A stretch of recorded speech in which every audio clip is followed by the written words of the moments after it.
What up there, peoples?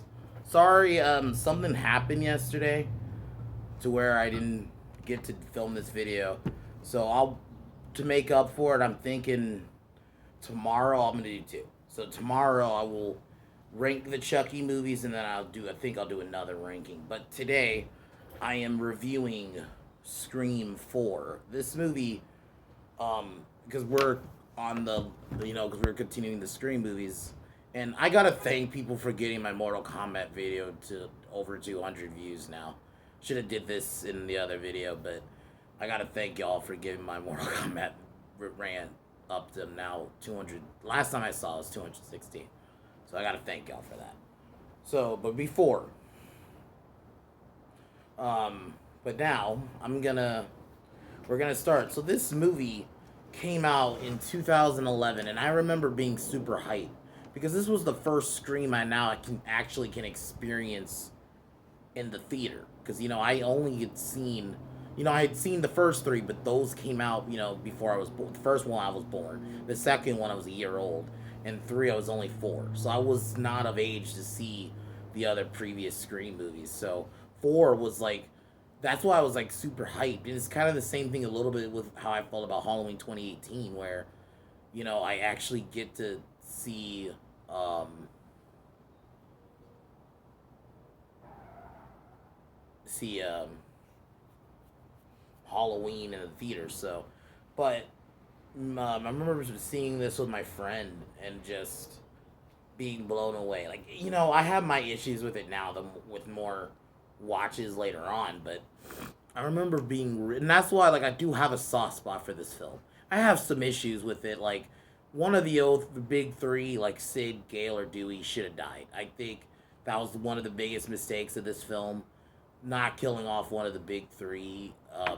I think it's partially because Wes saw that them killing Randy wasn't well received in Scream 2, so maybe he's like, you know what, I'm not gonna kill him. But it's like, for me, it was more how they killed Randy, not that they killed him. It's fine that you want to kill him off, but not in the way they did it. Him just getting yanked in a van, I'm not a fan of that. I'm just not. But I already talked about that. But one of the big three should have died in this. It didn't have to be Sydney, but one of them should have died in this movie. Because to me, it gets to a point where it's a bit like, okay, so now you've survived 3 killing sprees now. Or no, 4 killing sprees now. It's like, come on, dude. You know. And the way this filter, the way with the filter which the film was shot in was weird too. It had a weird filter to it now. I didn't notice it at the time, but watching it especially now, I think it was within like the last year or two I noticed it, and it's like, I think it was a YouTuber who I watched a review who reviewed this movie said it, and it was, now I can't unsee it now. It is like, yeah, it does have a weird filter to it. It looks like a TV show, like not like a TV show that'd be like on the networks, but like would be like something on like TBS or something. It had a weird filter to it, but aside from that, I think this one's a nice return. This was at a time that you gotta remember too. This came out at a time when franchises like weren't ruined. This was pre like, the Dark Fates of the world and the Last Jedi's. So there wasn't no franchise ruining with this. This was just a solid entry into the franchise. So I hope 5 is that, and I will. I think I did a video a bit back, but I'm gonna do another one eventually, saying what I want from it. But now, I guess getting to the story, we have a kind of like movie within a movie opening, where one opening had I think it was Stab 6 and the other one was Stab 7, if I remember, where you had some known actresses at the time, like you had the Pretty Little Liars girl, and then there was a girl from Degrassi. I think she was like in another show. And then the other one had Kristen Bell, and it had Anna Paquin. Kind of cool. They were cool little openings, and then now we're introduced to with the actual opening. We're back in Woodsboro, so in a way, I don't know of the whole script, but I definitely think Wes Craven brought, because if you remember, like I told you, Scream 3, it was supposed to be in Woodsboro, but then you gotta change it. So we're actually back in Woodsboro now. We're introduced to our first two victims, Jenny and Marnie. Marnie gets killed off screen, though. There is the scene is out there on YouTube where you can actually see her death. Um, because Marnie, did a prank earlier. Not Marnie. Jenny pranked Marnie earlier with like the ghost face voice. So, with an app. So Marnie gets killed. Ghostface calls Jenny, taunts her a little bit. Um, and then you even get a little bit of backstory that, she's the girl that Trevor, who you will see later, um, cheats on. Jill is another character you'll see later. Um, so I like when movies do that. You already have a little bit of lore previously, even though we've never seen this movie. So okay. So sorry, I'm saying so a lot. Ghostface jumps in, kills Jenny. Pretty good kill, like closing the garage door on her back and then stabbing her in the face. Title card. Then we're reintroduced to Sydney and her uh it's like her publicist. Okay, it's her publicist. Her publicist Rebecca, played by Allison Brie. This movie has a really good cast. I gotta say, like, especially even with like some of the newer characters. The only casting I would change is Jill Roberts. Played by Emma Roberts. I will admit, especially later I'll talk about it. I have a problem with her character. With her, she feels too like, I don't feel like she fits. Emma Roberts, no disrespect, doesn't feel like she fits a slasher film, and I think another woman could have played that role much better. And I will get to why later. So while that's Sydney, selling a book, we see that Dewey is married with Gail, is a sheriff. We're introduced to his officers. Um, then we're also introduced to a new. This is where we're also introduced to Jill and her friend Olivia and Kirby, played by Hayden Panettiere, who I think does a really good job.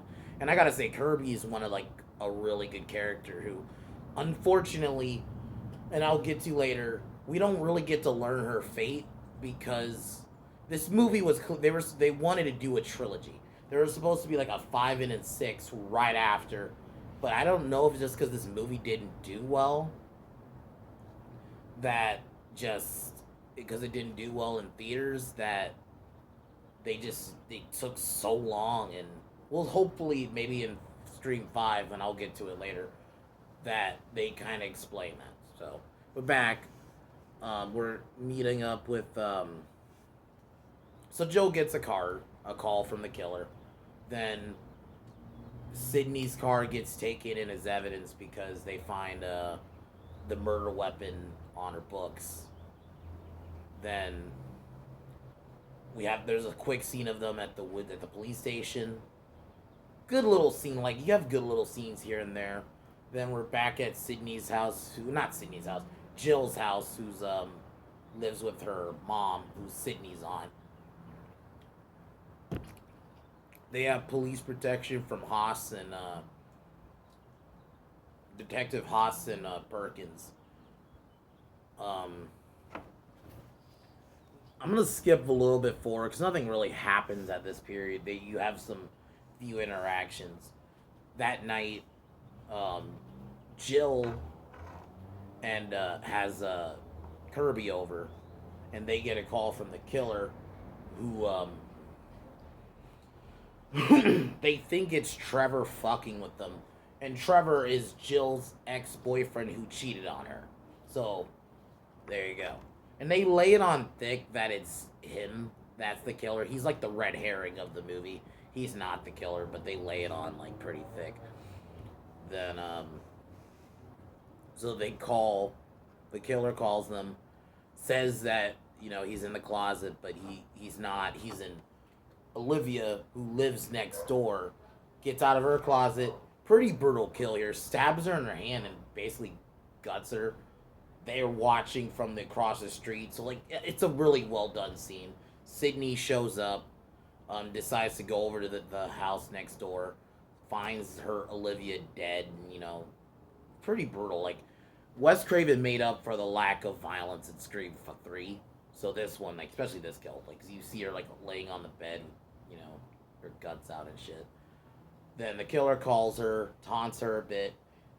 Jill comes, uh, talks to her for a second. Then the killer attacks Jill, slices her arm. Sydney tries to fight the killer off, takes him down, but then the killer disappears when Perkins and Haas come in. Then they go to the hospital. Sydney fires her publicist, and basically, yeah, her publicist gets killed. The killer calls her like normal, while Dewey's basically holding like a conference talking about the killings. And then there's a scene where we're also introduced to Robbie and Charlie. I actually like their dynamic. They're kind of like the Randy of the movie. You could tell that's what they were going for. They were like the Randy of the movie. Hold on, let me fix the camera. Yeah, they're like the Randy of the movie, and I think they work. They talked to they cut a deal with Gail, who said she'll get her and Sydney to come to their film club, while they help her like with her investigation. So Jill, so back to Rebecca, she gets killed. Then the killer throws her off the balcony, and then she falls on a van. Pretty brutal kill, to be honest.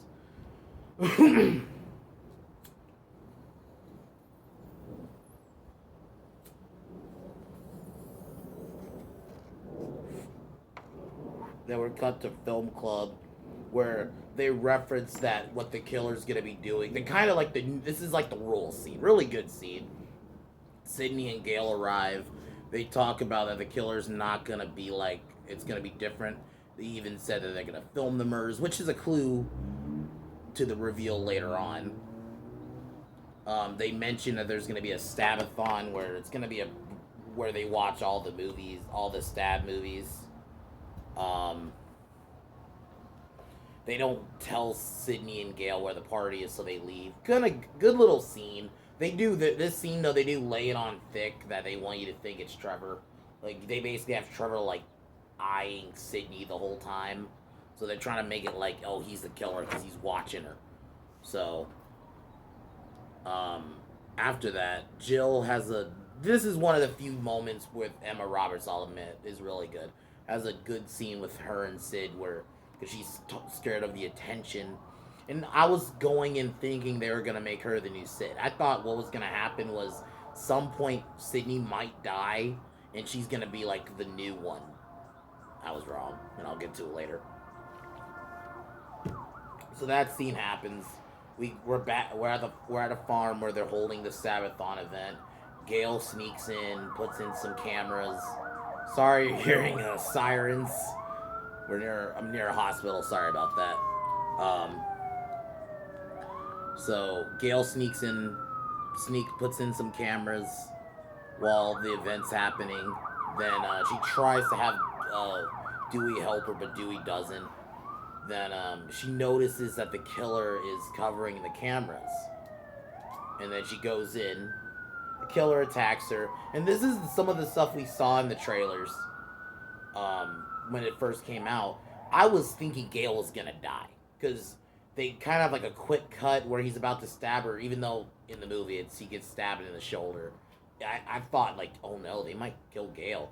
I'm wondering if maybe they originally did, and that maybe they saw that the trailer leaked that. They're like, okay, no, change it.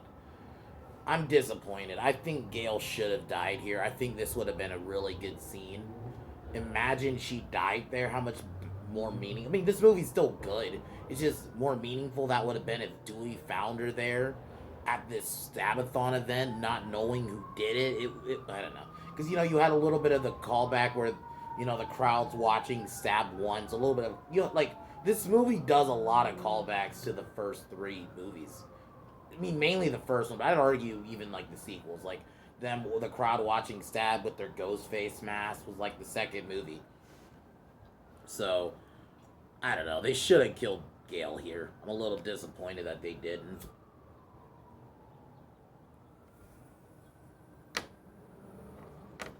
So, the killer called Sid.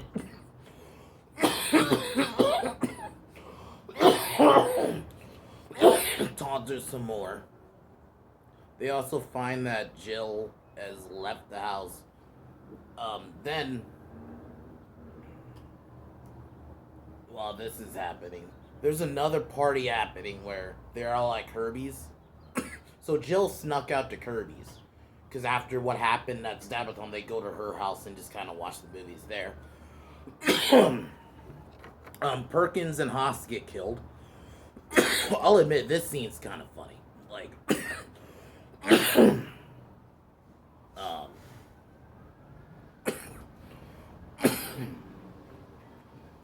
so Haas leaves, and when he comes back, Perkins scares him. Haas gets killed first, then Perkins gets killed.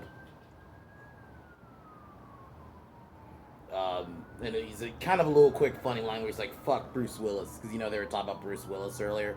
Anthony Perkins was played by Anthony Anderson. You might know him. He was in like Scary Movie. He's in a lot of like comedies and stuff, especially like that mid 2000s. So I was a little shocked he was in this movie, and I'll admit they didn't have him go too comedic. They could have easily, because especially in like Scary Movie, he's like, they could have went far with it. That's why I was a little bit scared when I first heard it. I'm like, oh my god, are they gonna have him be like so goofy? No, he wasn't too bad in this, and I thought it was pretty funny. So Sydney's aunt arrives, and they notice Jill's missing, and they're going to leave. They try to fight off the killer who's at the door. The killer stabs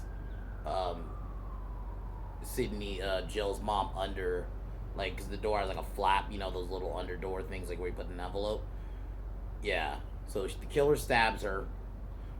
Judy arrives, sees the scene, and then Sydney leaves to go to the house. Then Charlie and Robbie are at Jill's house. At Kirby's house. And Kirby, because throughout the film you notice Charlie has like a little thing for Kirby. And she comes on to him while Jill, because Trevor arrives, and Trevor claims that Jill said to come. And then she goes off to look for her phone and said he doesn't. So she goes off. Then Robbie kind of goes off, leaving them two alone. They tease like hooking up, but then Trevor kind of cock blocks. Charlie kind of storms off. Then Robbie, throughout the film you see him have like this camera thing on his head. He gets killed. This is another funny little scene where he's like about to get stabbed and he tries to say I'm gay, and then he gets killed anyway. So Sydney arrives home. And you have a kind of a cool little moment where Robbie says run, he's all bloody. Killer chases them. Jill hides under a bed, and Sydney kind of has the killer chase her.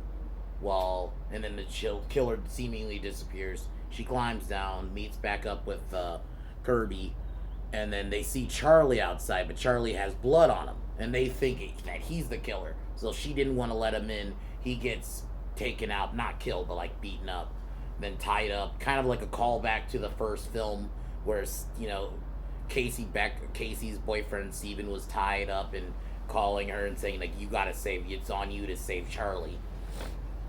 And so he asked her a few questions while Sydney goes and probably looks for Jill. And this was an awesome little scene because you had a lot of references to remakes, like the Friday remake, the Halloween remake, obviously all the horror movie, slasher movie remakes within the last few years. Referencing the killer's weapons and stuff. So she gets all the last question was like, how many horror remakes, and she named them all. Really good character. Kind of shows off her horror skills. And she manages to untie Charlie, but then Charlie stabs her. So this is where it's revealed Charlie's one of the killers and stabs her. But it's left up in the air if Kirby died or not. Like I said earlier, They wanted to do a 5 and 6 immediately, so they were probably gonna address it, but because we never got a 5, I'm assuming, because I don't know if 4 just didn't do amazing as much as they wanted it to, and just also maybe they were. It also doesn't help. It didn't help that unfortunately Wes Craven died, so that's partially why. And for a while, maybe Nev Campbell and the cast just didn't want to do it. They were like, I don't know if I want to do it without Wes, but according to her, she came back because the script was that good. So we'll see. But so it took so long to get a 5. So hopefully they will address what happens to Kirby in 5 because it is just up in the air. So she gets stabbed, left up in the air if she died or not.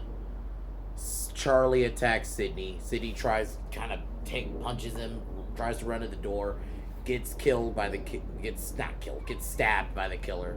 It is revealed the second killer is Jill. And Jill and Charlie have a thing, and that she tied up Trevor, and kind of a bucked up scene where she tortures him by shooting him in the balls. Very brutal scene, and she kills him. And that's where she reveals her reasoning. Her reason was because she was jealous of Sydney's, being like the known one in the family. I'll admit, when I first watched this, I thought this whole reveal was done well. Because it was like, I was shocked it was Jill. But then you rewatch it, they do kind of make it, it's pretty easy to figure out it's Jill. Because the boyfriend's the red herring. Or the ex-boyfriend. They want to make him like, he's like the Billy Loomis. But he's not. And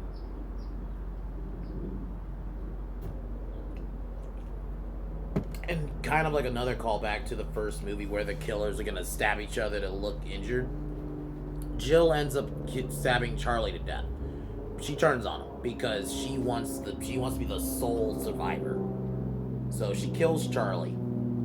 And she was also supposed to be like the backup plan, like he was gonna be the fall guy. Like she was gonna kill him. She was always gonna kill him. And be like, I'm the innocent victim, that Charlie was the sole killer. So I'll admit this scene where she's kind of does the reveal is pretty good. Stabs Sydney, and like I said, she beats herself up to make it look like she got into a scuffle with the killer. Really, I'll admit this part was really brutal. Like she was throwing herself through tables. She like broke her arm, like she stabbed her arm with a knife, like pulled her own hair. It was really brutal. And originally this was supposed Wes wanted to end the film here.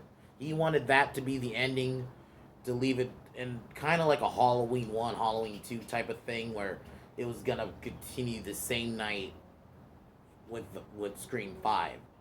I think it would have been better if the film ended here. Honestly, if the film ended here, it would have been much better. Because where they ended at the hospital is a bit cheesy, and I'll get to it. But it's like, this would have probably been it would have been a dark ending too. Because the audience knows that Jill's the killer, but the people coming in think she's the victim. That would have really been I would have honestly been an amazing ending if they just ended it there. I don't know if it's because the studio didn't want it to end there, and maybe they didn't want an ending where the bad guy won. Maybe it could be that they didn't want an ending where the bad guy won, basically. So unfortunately, he wasn't allowed to end it there. So the cops arrive. Dewey thinks she's a victim, and everything's fine. He talks to Jill at the hospital really quick, and she talks about Gail's injury. Then talks to Gail, who's actually still alive. Realizes, wait, how does she know about my exact point where I got stabbed? And that's when Dewey catches on that she's the killer. So it's also revealed Sydney was alive, that she survived the stab.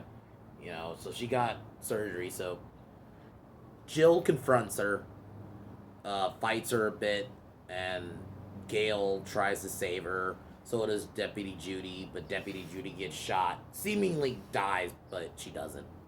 Even though the way she got shot, it does look like she got shot in the head. But anyway, she takes out Dewey with the bedpan, has a gun on Gail, and her whole diatribe here was just cringe. This is where I'm like, and then having her curse, it just seems so try hard. Like, stand the fuck up. It was stuff like that. I'm like, cringe. And and Sid uses that thing, what that doctors used to say clear. I can't think of what it's called at the moment. Uses those on her while she's doing it, and I'll admit it's pretty brutal because she does it like right on her head, and everything seems fine. But Jill tries to, who's still alive, tries to grab a piece of glass, and then Sid shoots her, and then the crowd, and then it ends with the news saying like she was still a hero because the news doesn't exactly know what fully happened. So honestly, Scream 4 is really good. I think, like I said, Jill should have been a different actress because I know Emma Roberts from the show and Fabulous. She felt so out of place in this movie, and it was a night. I think some of the reveal was done well, but this, especially the hospital scene, was just cringe. Charlie was good. I think Charlie was interesting, and I kind of wanted more of him. One of the, like I said, my only big gripe is really that they should have killed off one of the big three. I think it's disappointing that all three of them survived. Like, okay, so they survived 4 killing sprees now. Like, it's a bit much. Like, at least with Halloween, Laurie Strode, it depends because Laurie Strode, they restart the timeline because you had the original Halloween 2 timeline where Halloween 2 mattered, but then they brought her back in 19 in Halloween H2O, where only Halloween 1 and 2 were canon, and then 2018 only Halloween 1 is canon. So it's different. So they alter the canon. I'm not a fan of it, but they at least alter the canon. These characters survive 4 killing sprees now, and that are all canon. It is a bit like, okay, somebody had to die in this. I think, and that's one thing in 5. There needs to be a big death, and that is one I'm gonna probably do another video where, especially when we get closer to release, what I want from Scream 5, and that's my number one. There needs to be a big death in this. You can't just have Dewey, Gale, and Sid survive again, But 4 overall is good. I think the score is good. It was awesome being back in Woodsboro. I think largely the new characters were decent. And I thought going in, Sydney was gonna die and Jill was gonna be like the new Sid. I guess that did happen. She was the killer. But I overall liked the movie. I think it had a lot of nice callbacks, and I like that the movies kind of have a theme of their own. Like, for example, like the first Scream was horror movies in general. Scream 2 was sequels, and then 3 was trilogy, and then this one was like remakes in a way. So I'm wondering what they'll do in 5. So, and I thought they did a good job with the remake references because by this point, like you said, you had the Nightmare remake, the Halloween remake, the Friday remake, My Bloody Valentine remake. Yeah. But Kirby was a good character. I thought Sydney was awesome again. Like all three of the originals were good. But other than that, out of 10, I'd give this film like an 8. I think when I do my ranking, I think I like 3 and 4 about the same. I think 4 kill wise is better. It's just I do think 3 did a little. I like the way 3 shots better. I think 4 has a little bit of issues, but 4 overall is a good movie. So I would watch it.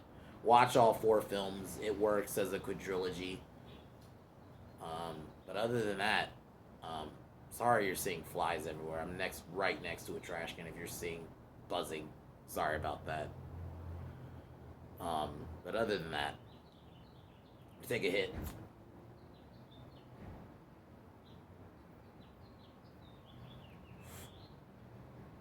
All right, guys. Talk to you guys next time. Peace.